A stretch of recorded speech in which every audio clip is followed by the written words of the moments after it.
news. Stop the music. It's time for news. Keith sucked. He thought that Ken EXE had crashed. Let's head into the drone news sphere with Jeff Sills. What's up, buddy? That's 5 hours and 1 minute. Thanks to that intro. Yeah. All right. So first in the news, apparently, and I'm not sure if everybody knows this or not, but recently there was a new coronation of some person in England. Mm-hmm. Yeah, there was. Like a king, something or other. King Charles? Yep. Yeah. Yep. Yeah. And so Patrick Mahoney, the founder and director of Sky Magic, used 1,000 drones to take part in light shows in 3 different locations simultaneously: Windsor Castle, Cardiff Bay, and Eden Project. They had 3 separate pilots at 3 different locations, all doing these performances in sync at the same time. Huh. Okay. Yeah. It was a major undertaking on their part. And they only got a chance to rehearse it once out in some like abandoned field. So there was not multiple rehearsals for that. And when they rehearsed it, they didn't rehearse all 3 simultaneously. They rehearsed once. Right. And then, these shows, they're pretty cheap, right? You can hire them for like a couple $100, right? Oh yeah. Yeah. No, it's right. just so it wasn't a burden on the taxpayers of the United Kingdom or anything to have 3 of these shows simultaneously, right? Yeah. Okay. All right. Yeah. Well, I think they already have that set aside for coronations. Don't they have like an interest rate applied to a savings account? Keith, you want to? It's TV text. Keith, all right. Keith, turn your microphone down again, please. You're eating it. We're trying to teach Keith as we go. Yeah. All right. So while we're teaching Keith, drone shows though don't exactly always go as smoothly as the one that they did in England. Recently in Boise, they were going to do a Star Wars Day show for the May 4th celebration. And the group, Skywork Drones, said, we're going to do the show no matter what. They're predicting some wins, but we're going to be out there and we're going to do it. And so everybody showed up, and it got up until about 10 p.m. And just before the show would have started, they sent out an email saying, we apologize, but we're canceling because the winds are too high and we can't safely do the drone show. So unlike fireworks shows, where they just kind of let those suckers off no matter what, drones do have a limitation. So this is a show that will actually have to be redone, and they'll do it later in the month. But that's one of the side effects. And you know what? Fireworks in the wind is extra exciting because you don't know if your house is going to go up in flames. If one of those sparks is going to land on your house, the prevailing winds. Right. I mean, you just don't know. It's like you could go home to a pile of burning embers. That's the excitement of actual real fireworks. Yeah. You pay extra for that kind of fun. Exciting. Yeah. Yes. Fire. All right.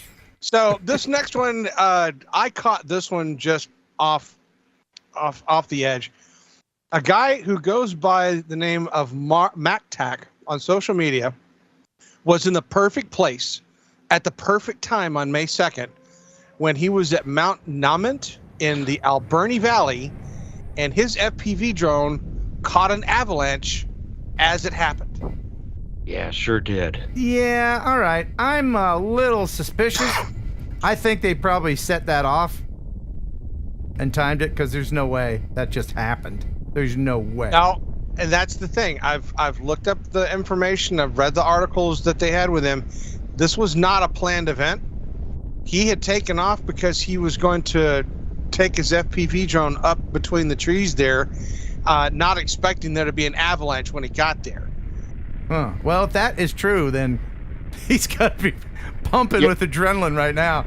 I'm inclined to believe it because, like Jeff, I saw this story and I checked it out because it's amazing to have just been there at that moment in time. Wow. Yeah, and he said that when he realized what was happening, he had the drone ready to take off, and he immediately just took off and went straight after it. So and he's just Isn't it funny how it looks like water? I mean, that's what happens in avalanche. It goes kind of fluid. That's why people get trapped, because then it stops and solidifies. It's very and it dangerous. Just keeps going. That's the thing. It's just, as he goes up the hill, it's still going. Yeah, you're not retrieving your quad if you lose it. But these long distance quads, man, that's some good stuff right there. Wow. Talk about a killer video. Yeah, I can see where Ken might think that, though. I mean, because it was such perfect timing for that guy, And we do go up on the mountains and set off explosives to cause avalanches. But no, I couldn't find anything saying that was the case here. Yeah. What do I always say? Never stop recording. Never. You never know what's gonna happen. Wow. And the sound design in here too is really great. What's the guy's name again who filmed this? Matok is his social media name. Okay. And clearly the Glacier Media Group got a hold of this. Oh yeah. Wow. It's mesmerizing, isn't it? Yeah, look, all that power. Whew. Oh my God. I would like to know if that's the actual sound from the avalanche, or if that was just a recorded. No, sound. I can answer that right now. It's not. Yeah, it's sound effects, but well played sound effects. Just keeps going and It going. just keeps going. Wow, that is fantastic. That is good stuff. Well, speaking of killer videos, the Nanticoke Police Department recently had a 6-hour standoff in an apartment building in East Church on Friday night. State troopers were there with Special Emergency Response Team, or the SWAT team, and through the hours of the standoff, they finally heard gunshots come from within the building. So the SWAT team, instead of bursting through the doors as you normally would, sent a drone inside. They found an opening in the building and sent the drone through, and they found the gentleman deceased from a self-inflicted gunshot wound. At about 1:10 today, the tactical situation that the sheriffs were working on with a barricaded suspect unfortunately came to an end with the discovery of the occupant being deceased. The Homicide Bureau for the LA County Sheriffs is en route and will be conducting an investigation. Did you see eviction notice on his door? Oh yeah, about a week ago there was an eviction notice on the door. It stayed on the door, but I had seen like other notices or like information on that they would post, just hang on the door for like days at a time. Yeah, there was a rent increase like a couple months ago that stayed there. This is a very sad story, a very sad ending to a bunch of drama, but I do want to give a warning to the writers of headlines, okay? Because I saw this story, and the headline online was, and I thought, oh no, somebody finally got killed by a drone, because it said, barricaded gunman found deceased by drone. I thought a drone killed a dude, because that's what it implies, doesn't it? Unless it sure sounds that way. Yeah, I mean, that's how I would read it. Right. Yeah. Barricaded gunman found deceased by drone. So either they're trying to be clever and sell more clicks or whatever. But hey, I don't know. Yeah. Oscar in the chat's pointing out that in Bolivia, they have no laws or restrictions on drone flight. Where? Libya? Bolivia in South America. Oh, Bolivia. Oh. Yeah. Well. Yeah, I didn't know that. So it's just a free-for-all there? It's the Wild West like it used to be. It's like 2015 there? Yeah, 2013. Good time. Yeah, good times. Yeah, I can see a whole bunch of FPV pilots just right now filing their flight plans to Bolivia. Right, yeah. Put on your Kevlar and head there. Yeah. All right, so if you are kind of ticked off the fact that DJI is getting kicked around by the government, and you really wish that there was an alternative to be able to purchase a drone in the United States, leading drone maker from Japan, ACSL, is going to be marketing their compact 4K video called Soten, video drone called Soten, S-O-T-E-N, to be available to buy in the U.S. later this year. Now, this is going to be probably a commercial level drone, but it does, I guess, it looks to me like a Mavic or a Mavic Pro. It does. Yeah. But this is one of the drones that has the NDAA certification. And so they're hoping to be able to kind of take, since DJI is kind of getting shoved out of the way, they're trying to be able to take some of that fire. So we might actually see Soten drones more prevalent here in the United States going forward. Okay. Yep. That sounds cool. All right. So next we have, this one was really cool. Elthor, an EPFL spinoff. That's a big word. Developed a new drone whose wing shape can adapt to wind conditions. Oh, yeah. This is pretty cool to see. Look at that thing.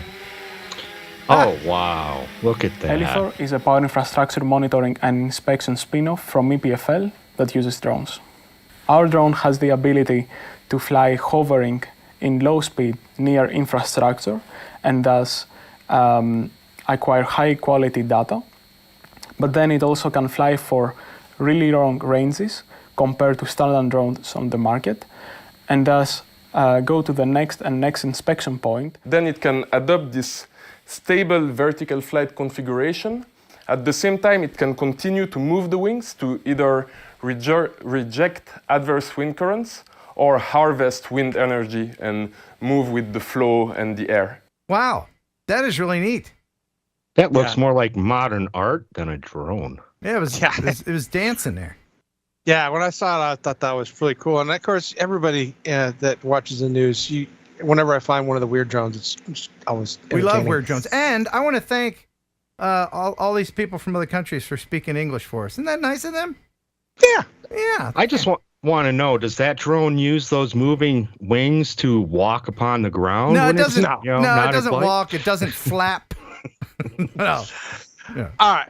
So in the past, I brought to you guys stories about the fact that there is people out there that are playing soccer with drones. They have drone soccer leagues. Yeah. And recently, 8 Colorado students have been offered the ability to go to South Korea and represent the United States for the first time ever in the World Drone Soccer Championship. Cool. It's like the World Cup, but with drones. Now, 8 Colorado high schoolers will travel all the way to South Korea to represent the United States for the first time ever at the World Drone Soccer Championships. 3, 2, 1. Drone soccer is a little bit like Quidditch, if you've seen Harry Potter. 2 teams of 5 face off. Each one has a striker, a keeper, and 3 defenders. Okay, so this is for primary striker. The students attempt to fly through the other team's hoop and defend their own using drones.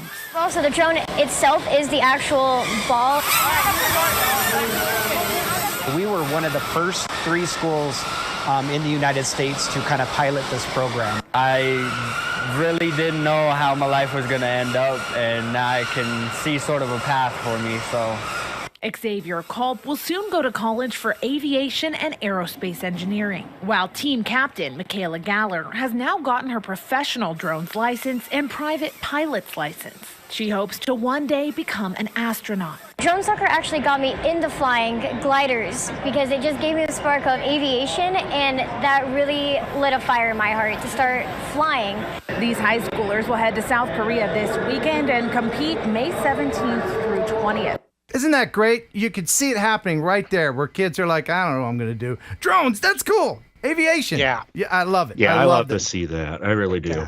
Yeah. And that was something I was hoping would take off, and it's really cool to see that it's gotten sort of a world flavor to it now. So, All right. Next in the news, we have a company called Valerius. It's a Singapore-based company that specializes in doing tethered drone systems, but they get to do something cool. Their new flagship product called VLine Pro has a nifty new functionality.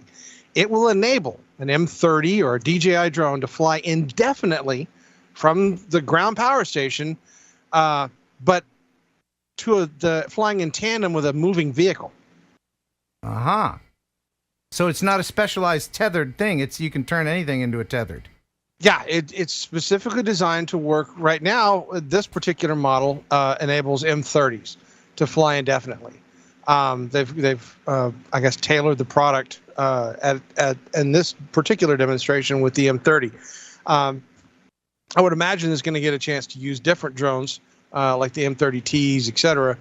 But it has 100 meters of tethered cable, and will allow the drone to be used in various things. Officers that use this for like border patrol will be able to raise the drone up and see past tree lines, fences, be able to get situational awareness. You know, the drones have thermal cameras, allowing them to be able to use this as night surveillance.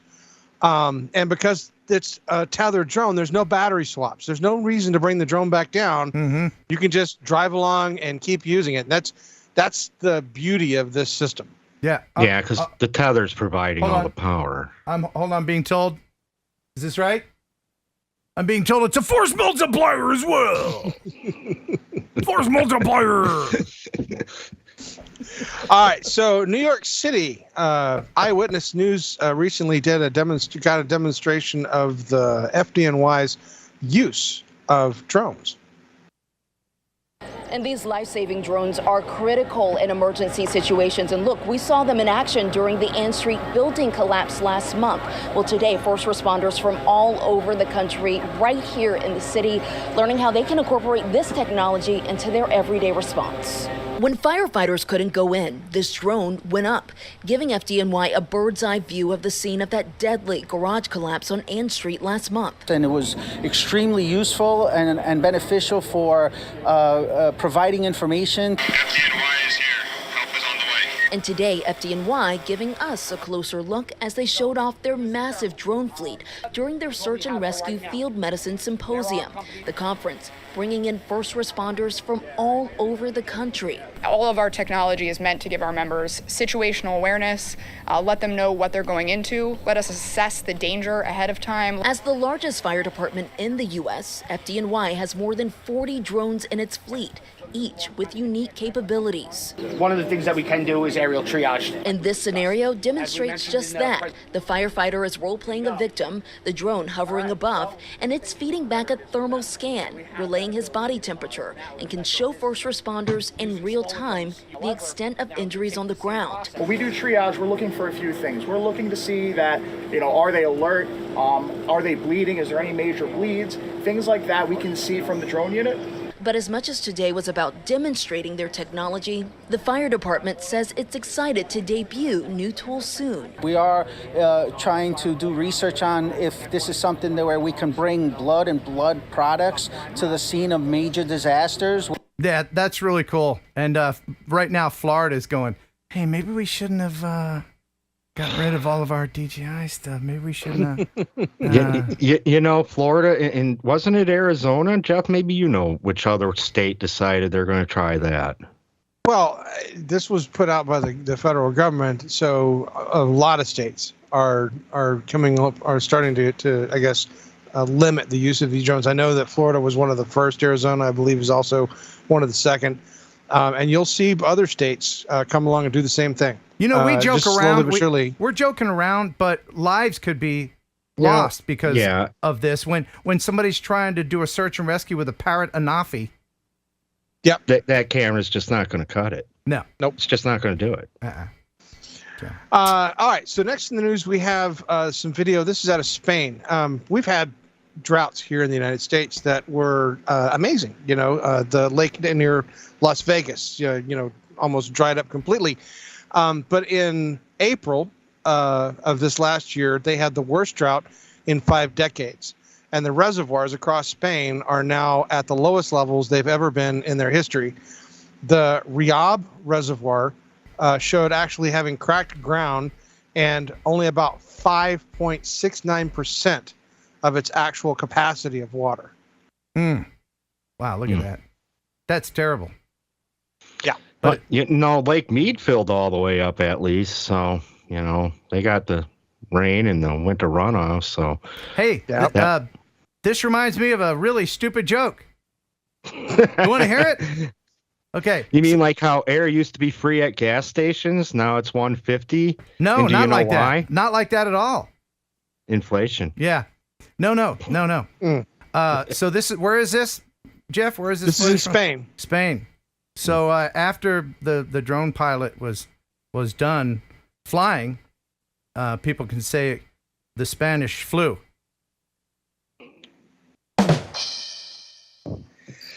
Next in the news. Okay. No, wait. Before we go sure. back to next in the news, I want to address the news lady who didn't put a single pun into that drone feature. Well, they're doing serious news. Yeah, well. Well, the local news. Yes, search and rescues are looking up. Yeah, that was a little bit. Sky's the limit. The sky's the limit. Okay. All right. So this next video comes out of Escambia County in Florida. The sheriff's office recently released a video showing Sunday night's deputy-involved shooting in that county, which left the suspect dead and a hostage rescued. But they had an amazing way of demonstrating to the public the situation. This vehicle, this is our vehicle. This is the suspect's vehicle right here. This is our Bearcat. These are SWAT operators back here. It's obviously dark. We're obviously concerned. We cannot let him get away. He has felony warrants. He has a knife to her throat. And still, she fights. She struggles a bit. The Rook itself goes forward, stops it, tries to pull it up so he can't go anywhere. SWAT operator goes to the right-hand side. They're still in the car. They're still fighting and wrestling in the car. And again, he has a knife. He has a knife to her upper torso. He has a knife to her neck. The SWAT operator up here, you'll see in just a second, you'll see a muzzle flash from a single gunshot. There was a single gunshot right there. Well, look. And all of that taken by their overhead drone. It's sad when people die or are neutralized, but that's what you get. That's what you get. I mean, don't Mess put with the knives bull in and get the horns. Weird thing is that was a DJI drone, though. Didn't you say that was Florida? Yeah, that's Florida. Yeah. Was that a DJI drone? Oh yeah. I guess we're not all.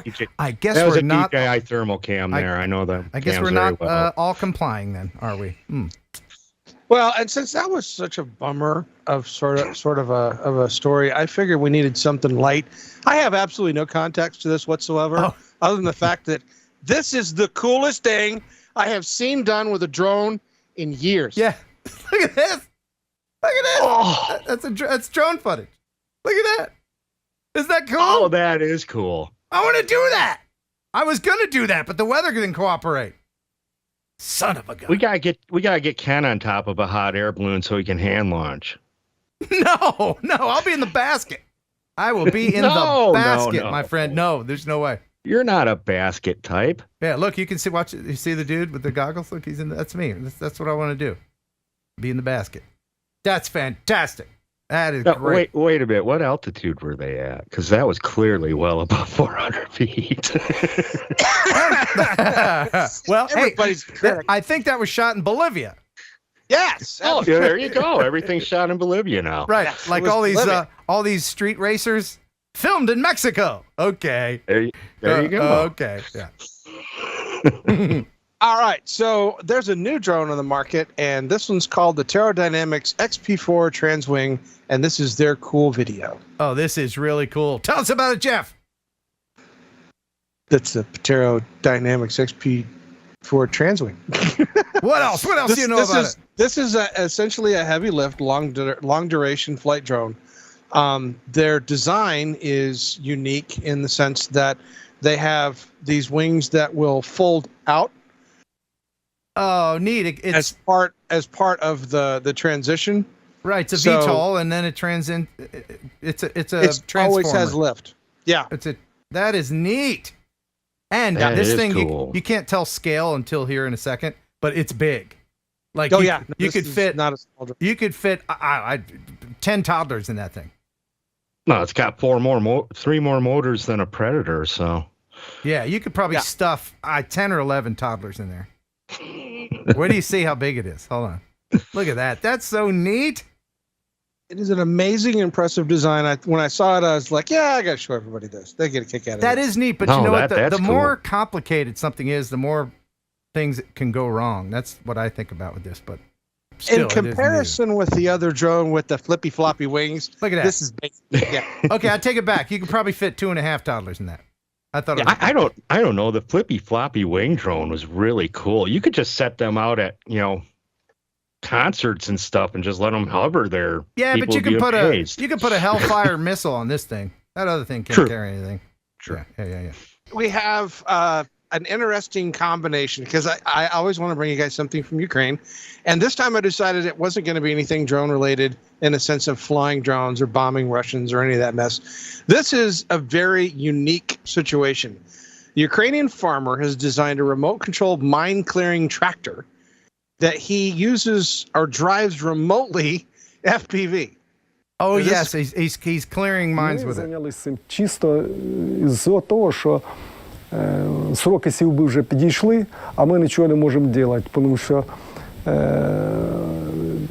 ДСНС дуже зайнятий.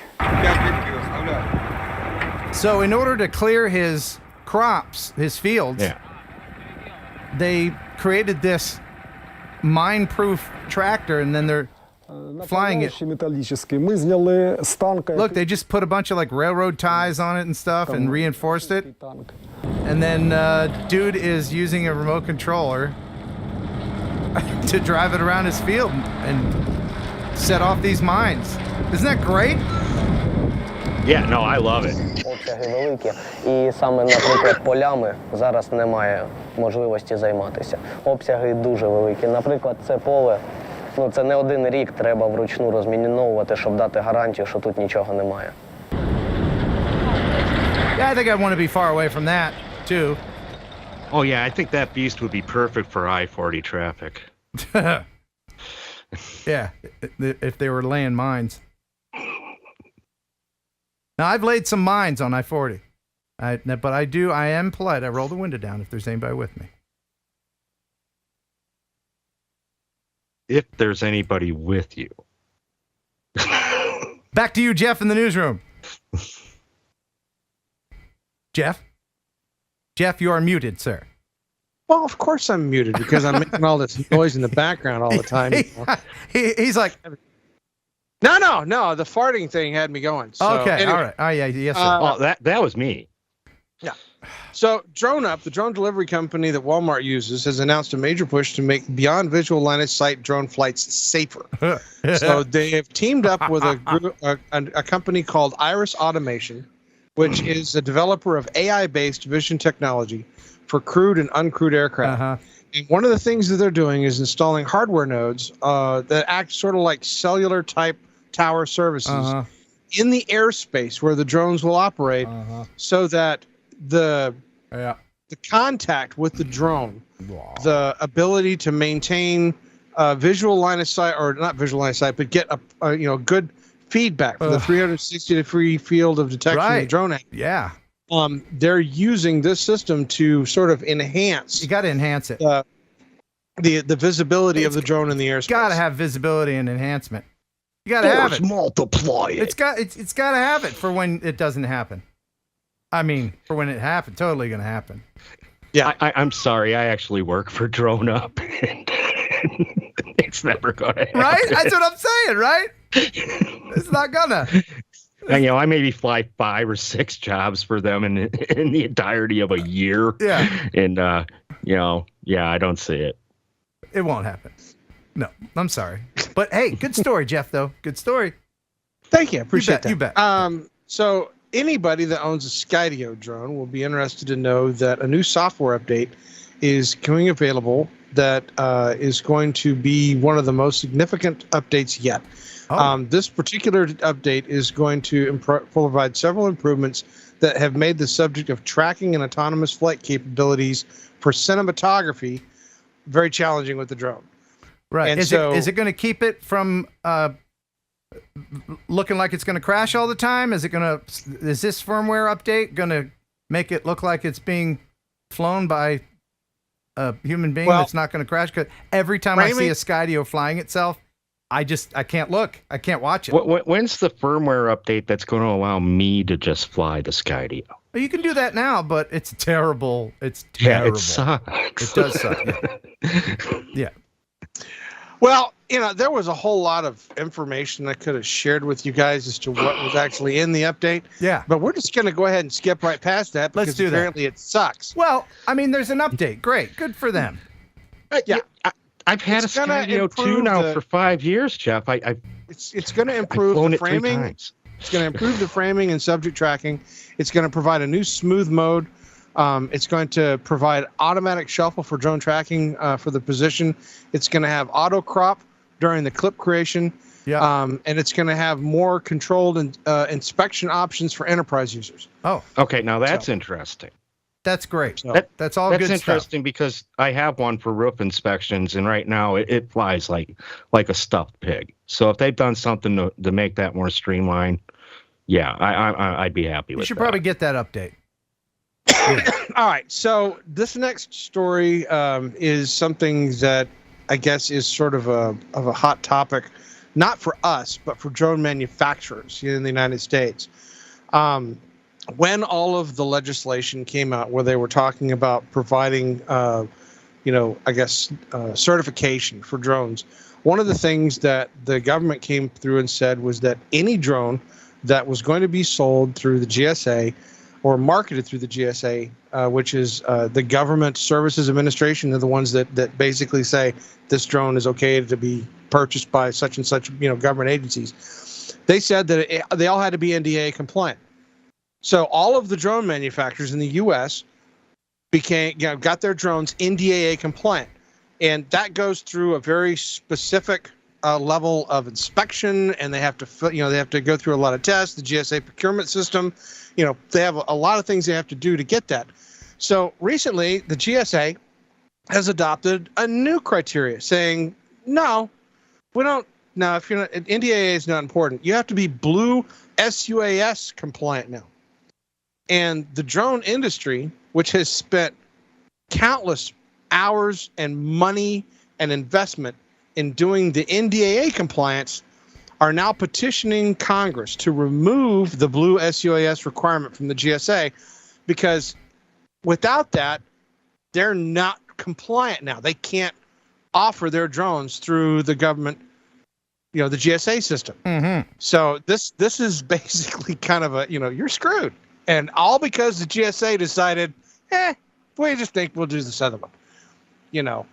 So needless to say, I'll be interested to follow along to see what happens with the U.S. government in this procurement, because this is all tied in with their procurement of foreign-made drones, right? The GSA is one of the ones that's pushing the fact that you don't buy foreign-made drones. Right. And if all these American companies now are getting screwed because they were compliant, but on a whim now they're not, it adds fuel to the fire. This is very important information, but I do have to do a quick aside. I noticed in the chat that Jay Young has requested permission to fart before the RAS. This is unprecedented. We're going to have to take a vote. I vote yes.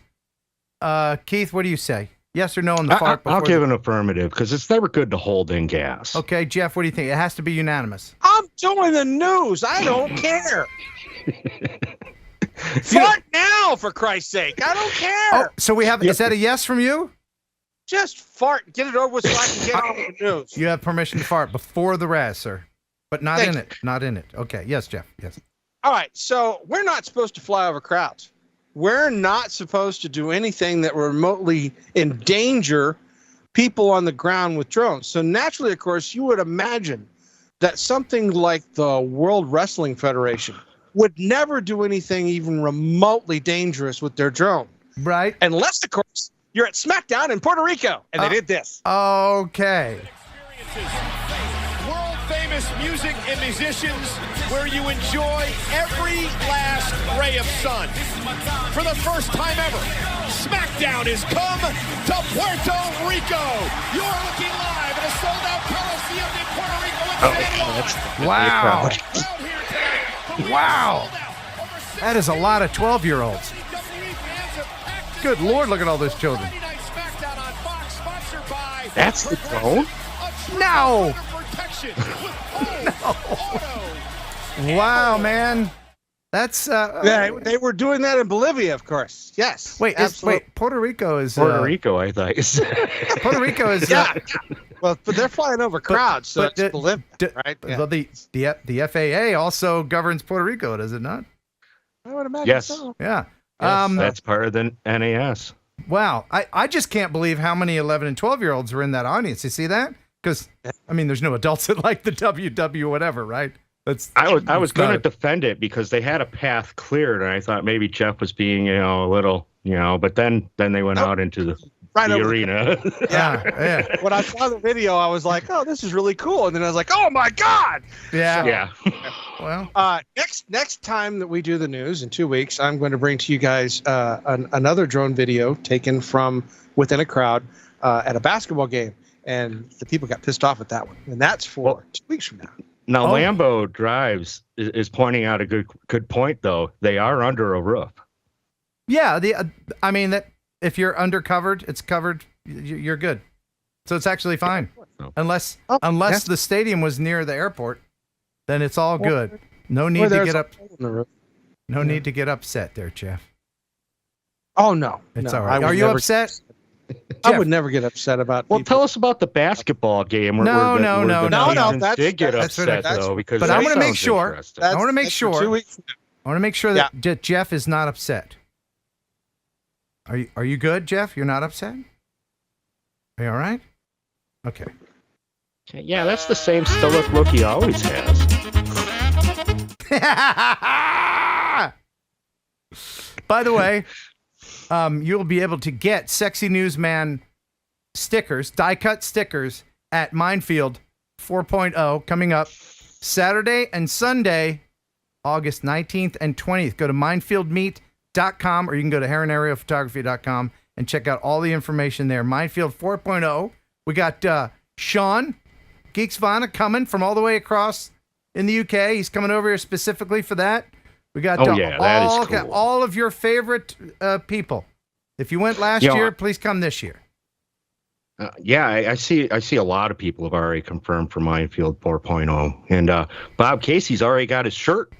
Yeah. The shirts are available. All the links at minefieldmeet.com. And I will be handing out Sexy Newsman die-cut stickers. I've got probably 400 of them. Everybody can get one. Jeff, your thoughts? I don't think this is a way to attract people to Minefield. Oh yeah, well we're gonna have a lot more ladies this year. He tried to talk me into doing that. Oh yeah. Well, we got Jeff, we got the Bow Sharp being sexy. You're next, Keith. But in the meantime, thank you very much for the news, Jeff. We love you. You're most welcome. All right. Thanks for stopping Appreciate by. it, buddy. Now get out. We should probably mention remotepilot101.com. Isn't it a great place? Great place. It is a great place. Tell us about your place, Jason. So, Remote Pilot 101, no one has prepared more Part 107 pilots than us. And you'll be pleased, those of you who are current customers now, you're going to be experiencing version 3 and a brand new learning management system in about 2 weeks. So the best just keeps on getting better. RemotePilot101.com. Use promo code Heron18, which, by the way, Ken. Yeah. I can't brag on you enough. When we search promo codes, you know me, I'm all about our marketing and everything else. Heron18 is the most used promo code. Your people listen to you, Ken. Yay! Thank Seriously. you, people. I appreciate that. And you've been very busy updating the lessons too, because there's not every video has gotten a facelift. There's 76 videos in there. Every single one has gotten a facelift. The course has gone from 9 hours to almost 12 hours now. There's just so much new content. We're always trying to innovate, push new content. Now with all the recurrent tests changing so much, we're like, wow, we just launched our new course. We need to fix it now. So we're back to that. I was just reviewing some of the stuff our writers sent over earlier for some of the content, and there's some more great stuff coming out here soon as well. And you take actual questions that test takers give you. And kind of incorporate those in the quizzes too, right? So they're actual FAA questions. We have a ton of data on that, no doubt. So yeah, and I always share. You know this, Ken. I call them the boot camps at the end, where I share This is a question you're going to see on your knowledge test. Let's not memorize it. Let's understand the why behind it. But just to prepare them for the knowledge test, you know this though, Ken. I want you to be safe in the real world. My mission isn't just to pass a test. I want you safe when you're out there flying FPV, whatever it is, so you can be a light and be a mentor to everybody else that's out there wondering about what this new drone space is, even though it's not that new, but to many it is so new. We have to be ambassadors to that. You're a shining star, Jason. A shining star. Awesome.